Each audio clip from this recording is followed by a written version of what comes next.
But how does it make you feel, Richard? It's like I'm not being listened Not to me. To her. Sorry.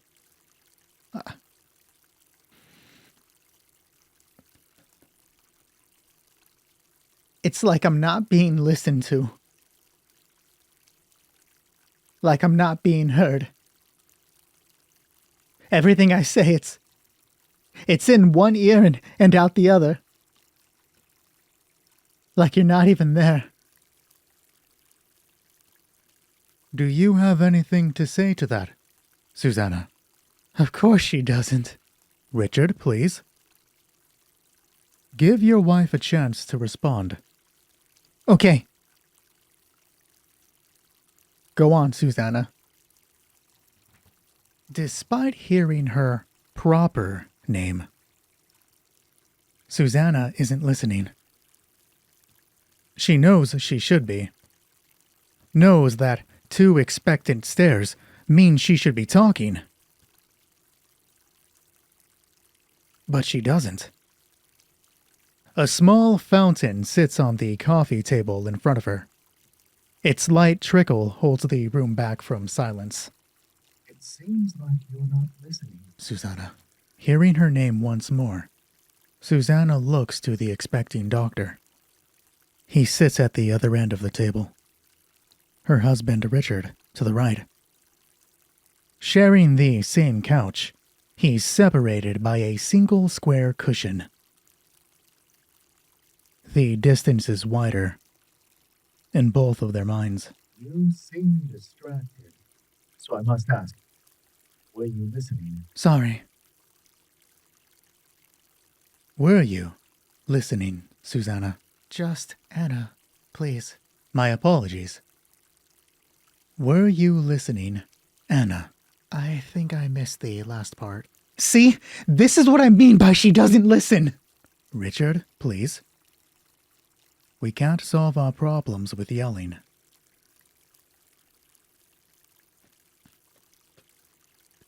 Can you tell me what you were just thinking about, Susanna? Work. I was thinking about work. And what exactly do you do for work? I'm an international saleswoman. For Umbrella. Quite impressive. I take it from Richard's reaction that you're not home a lot. I'm gone for weeks at a time. Umbrella sends me all over the world.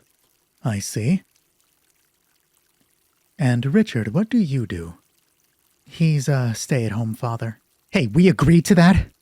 And at least I make it to Elizabeth's recitals. The doctor says something. Let's bring the temperature down just a smidge. But Susanna's not listening. And who pays for those recitals, Richard? You do? Both of you, please. Now it seems that Susanna's career is a bit of a sore spot. How does Elizabeth feel about your traveling? Elizabeth is a smart girl. Oh, like you would know? Oh, shut up! Susanna, It's calm. Anna! I'm sorry, Doctor. It's just... I prefer to be called Anna. Right. You've already said that. My apologies. Is that your beeper? I told her not to bring her beeper! Richard, please control yourself. Richard and the doctor blabber on. Susanna, did you really make this agreement? But she's not listening. Tell him that's what we agreed No, on. Susanna's focused on the Susanna, numbers it looks like you're not- scrawled across her pager. This is what I was talking about. This is what she does. And that's why we're here to solve issues. I have to go. The tall blonde stands up. Go! Go! Wait, where are you going? We're in the middle of counseling! She steps around the couch. Hesitates. Pager still vibrating. An important account just fell through. I don't know when I'll be back. Be back? This was your idea! Where are you going? She storms across the room. And then the pager vibrates again as she places a hand on the doorknob. New numbers. An emergency.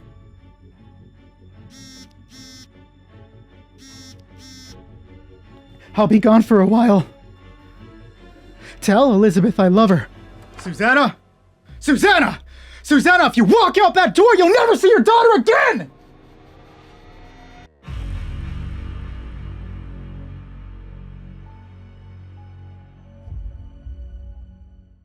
Welcome, traveler. Did any of that sound familiar to you? It should. We're going to do something a little different today. You see, I originally came here getting ready to record the next episode of Ghost Stories. Unfortunately, I went back and listened to the first episode. I wanted to be familiar with what had happened and see if there's anything I can clue upon. It was terrible. Genuinely, I feel like the first episode of Ghost Stories is the worst thing I've ever put on this channel.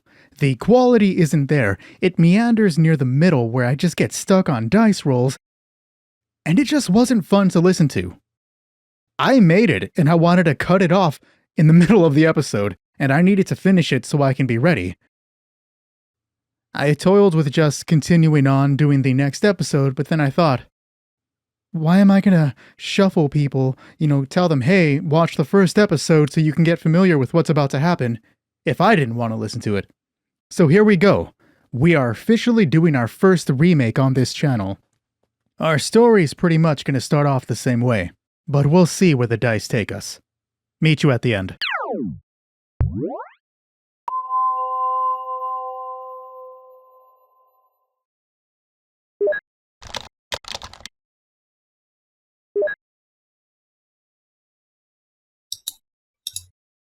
Raccoon City's failure to contain its viral outbreak has left Umbrella in a precarious situation. The U.S. wing has deployed their forces, but civilian casualties rise exponentially. Despite this outbreak being a major setback, we aren't wasting the opportunity to gather precious combat data. Several BOW types have been released into the city. Be aware of that threat, because your team is getting sent in.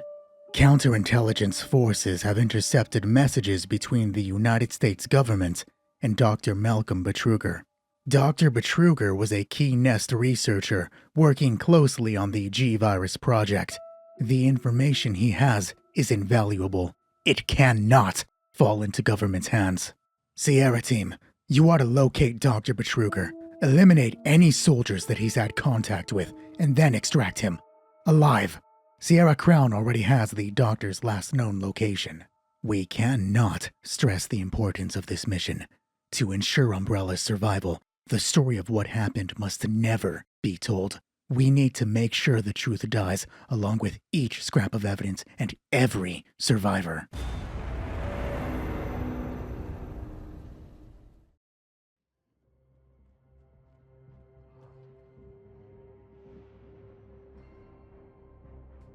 Six figures stalk down an alley. To the uninitiated, they'd all look the same. 6 black-clad individuals. But there are minute differences, aside from the weapons. The man in front leads with a shotgun. He wears no glasses, only a helmet, a balaclava, and the skin around his eyes is hidden with paint. He moves with urgency, one foot in front of the other, checking every branching route in this alley, scanning every window in his field of view, but keeping his eyes focused on the still door in front of him. He's followed by a short man who mimics his leader's brisk pace, follows every swing of the leader's shotgun with his own assault rifle, lingering seconds to take in a few more details to make sure they really are clear. This shorter man hides his face behind a mask meant to resemble an emotionless man, composed of lighter metal. He considers it the most intimidating thing about him. Well, that, and the assault rifle. So far, God has answered every single one of that short man's prayers. Sierra Team hasn't run into another living person. Raccoon City has left them alone. By the grace of God, that is. Those two are followed by Sierra Team's tallest member. This woman hides her face behind a ski mask and ballistic goggles, their mirror-like surface reflecting every detail around her. She keeps pace with them, lighter than both, her steps near imperceptible. A Wraith. The leader reaches his steel door. Corner of the alley. Small trash can to the left, overflowing with God knows what. Holds up his hand. His 5 team members disperse, find cover where they can. A yellow light shines above the door as he presses himself along the wall. Motions for the short man to come forward. Several feet back, a crouching Wraith watches as they try the door. Watch them fail to open it. And then watches the leader turn to her. Motion. Point. Urge her towards the door. And she moves. Replacing the short man, who took her position, Wraith kneels beside the doorknob. Locked? Affirmative, the leader says. We are going to make 2 checks now. The first is to figure out what's on the other side of this door. Once we know what type of business or building this is, we'll know how hard the lockpicking check should be. Second, we're going to make the lockpicking check, which is a skullduggery check. To figure out which type of business this is, we are looking to the Fishwife Games PDF, 100 Urban Places of Business. It is a D100 table for 100 urban places of business. You'll find a link to all PDFs that I use down in the description. So, let's roll. D100, where are we at? 35, right? Yep. Of course, it's like the one that's off screen. It is a dollar store. Okay, that's simple enough. It's probably not going to have a crazy high lock, right? So, we're just going to make that against 1 purple. Sounds like the right way to go. This skullduggery is for Wraith, yellow, yellow, green.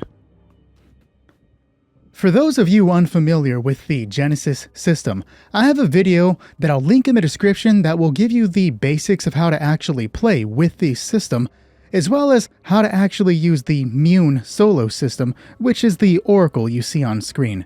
I'll explain both as we go along, but won't be as detailed as those videos are.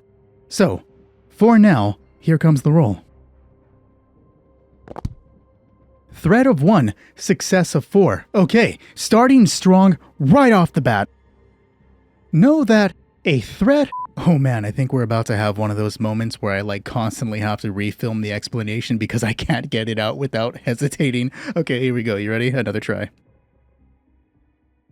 The Genesys system doesn't just do static pass or fail. You can actually succeed a check with a negative outcome or fail a check with a positive outcome.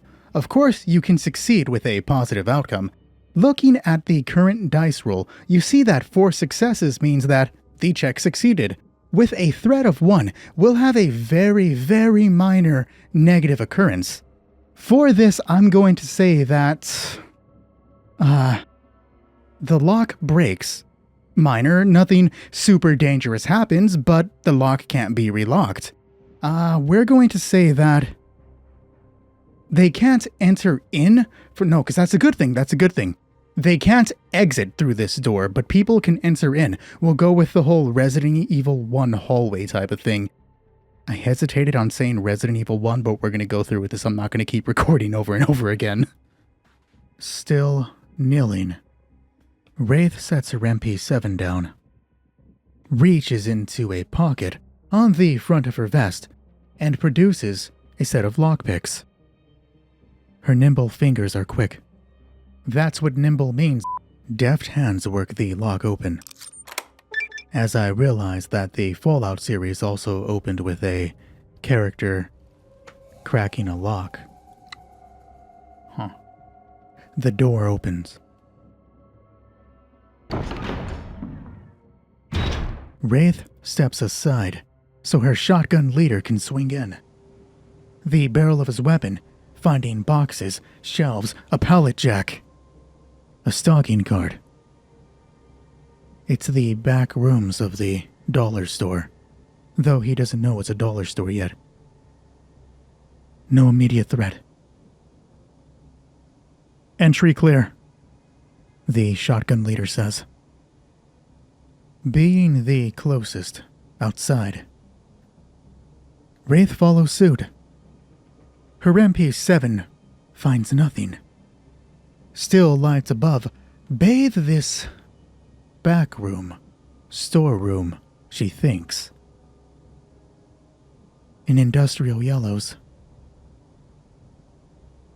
Soon enough, the short gunner enters behind her, and then the 3 yet-to-be-named Sierra team members enter. The last closes the door. Sierra team's second tallest member stands right beside the door, though he isn't the one to have closed it.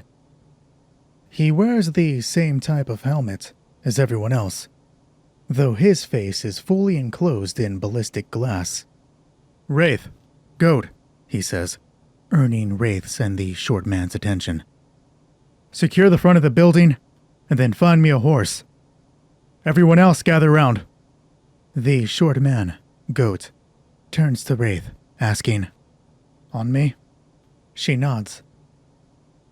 Wordlessly, he turns around, leads her by some shelves, and towards a set of double doors at the other end. Wordlessly, he turns around, leads her by some shelves towards a set of double doors at the other end of the storage.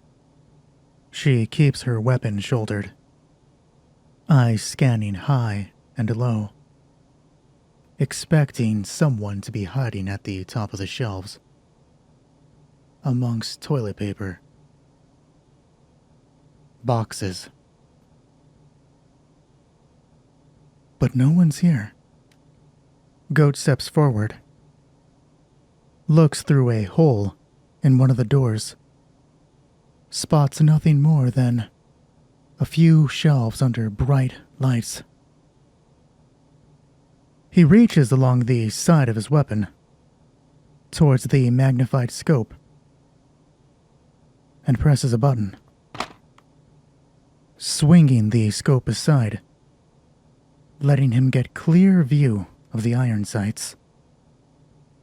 Creeping forward, he nudges one of the doors open, steps into the floor of this dollar store. Wraith uses her slender shoulder to keep the door open, then uses her foot to stop it from closing too fast. And now it's just the two of them in this green and white storefront. It's time to establish if there's anything else within the building. To do that, we consult the Oracle. We'll start by asking a yes or no question. Is there anything else within this building? Then we'll roll a d6. If you look at the table to my right, you'll see that there are numbers correlating to answers. If we roll a static yes or a static no, we can't ask any other questions and must push forward through whatever answer we just got. If we get an and or a but, we have to come up with that and or but immediately on the spot, usually saying the first thing that comes to mind. And we can ask further clarifying questions, but we don't ask too many. We don't want to get bogged down here, just get enough information to fill out the scene. But we have our first question. Is there anything else within this building? Let's get the d6. 3. That is no, but no, there's nothing within this building, but outside of it. Okay, how do we follow up? We're going to ask another question. Is it in the front of the building? And then re-roll this d6. Here it comes. I deleted it. Okay, here's the next d6. Why are there two? Okay, clear. Here comes the next d6. There we go. 4. That is yes, but. Yes, it's in the front of the building. But not close enough to be a problem. How do I explain that? My thought is it's across the street, not directly in front. Like they'll have a visual, but it won't notice them, right? It'll be across the street, I don't know, eating somebody. That is the first thing we thought of, so it'll be eating a corpse. There we go. Saved it. Parallel to each other. They walk in tandem. No noise. No movement. No disturbance. It's just the sound of their steps. And the radio that's still playing overhead. The shelves are undisturbed. Registers, pristine. Wraith finishes a row of candies. Looks to her right. Balloons trapped in a cage. Knock-off DVDs. She turns, looking to Goat. Clear, she says. Clear, he responds. Goat steps away from her, moving past the registers. As Wraith asks, praise him? Amen, sister. Keep eyes on the door, would you? He moves to a half wall, covered in September? What? Thanksgiving? Probably. He moves to a half wall. Seasonal rack. Turkeys. Pilgrims. Nothing of use. But above that rack, windows. A view of Raccoon City. A view of the bowling alley across the street. Betruger's last known location. Checking to see that Wraith is in position by the door, which she is. Goat re-engages his scope. Uses its glass to check across the street. We need to see if Goat is going to spot whatever's out there. So to do this, we are going to use his perception. The U.S.S. operators don't actually have perception, so this is just going to be against a presence of 3. 3 dice. We'll make this against 2 purple. Sounds about fair. We'll give him a blue, which is advantage, because his scope. Here comes the roll. Success 3, advantage 4, threat of 1. The threat and advantage cancel each other out, meaning that it is 3 success and 3 advantage. This is a successful roll with something good happening, so he's gonna spot it immediately with advantage of 3. How are we gonna make this a better thing for him? We'll make it so that Wraith doesn't have to roll it either. She already sees it. We're gonna clear out the dice and ask our next question. I was gonna say is or, but that's not yes or no. So we'll ask first, is it human? If it's a no, we know it can be a monster, so there we go. Is this thing he sees human? No, it's not a human, and it's not even humanoid, so not a zombie. Okay, let me get the creature stats up. We are now going to be rolling off an original table. I'm not going to tell you what can pop up just because I want it to be a surprise. Suffice it to say, it's going to be a monster from one of the Resident Evil games. The only one that we will re-roll if it pops up is Neptune, because it's in the middle of the street. How is there a giant shark here? This is D100. Oh, I have to clear it out. Clear. Here it comes. 3d6, dear God. Here it comes. 37. It is a hunter, one of my favorite Resident Evil monsters. I can't believe we haven't seen it in any of the movies yet. Like, every time I went to see one of those terrible Paul W.S. Anderson movies, I was like, this is it. This is the one where they pop out the hunter. That and the Chimera. We didn't get either of them. Instead, we get, what, the Bloodshot? It's kind of cool. It was nice to see the newer game get some love, but I wanted to see a hunter. Should I be complaining? No, it's Paul W.S. Anderson. You guys hate him. His scope slides over a pickup truck. Red in color. Window shattered. Slides to the glass doors of the bowling alley. School bus. Back door open. And then a military jeep. A man hangs out the side of it. His limp body, twisting and moving, as a hulking green beast tears flesh, rips an arm clean out of its socket, out of the body of this soldier, and eats. Crown. Hunter unit outside. Is there more than one? D6 to the Oracle. 5. Yes, there's more than one, but we can't ask any others. We have to go with the default number, which is D4 plus 1.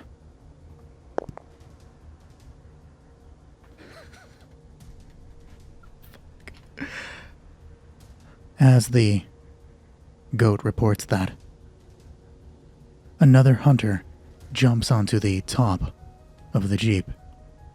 The massive vehicle rocks with the hunter's weight.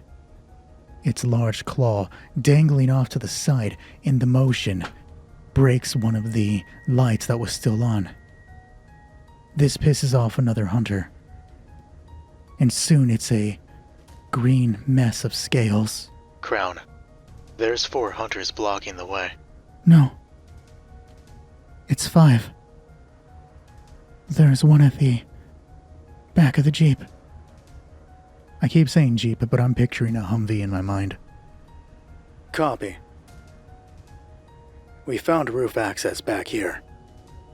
Keep eyes on the hunters. Paul will survey the area, see if we can find a safe route. Don't draw attention. Roger. She looks to Goat, who shakes his head. She responds by motioning for him to crouch. He does so. And she copies him.